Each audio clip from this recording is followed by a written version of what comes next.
தினமொரு வேத வசனம்.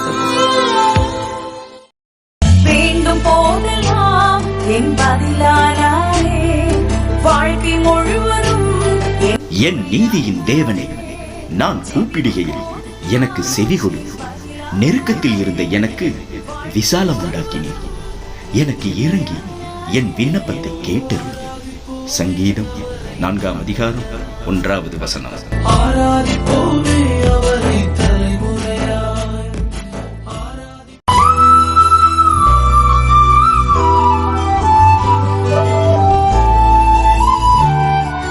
கர்த்தர் உங்களை உங்கள் குடும்பங்களை ஆசீர்வதிப்பார்.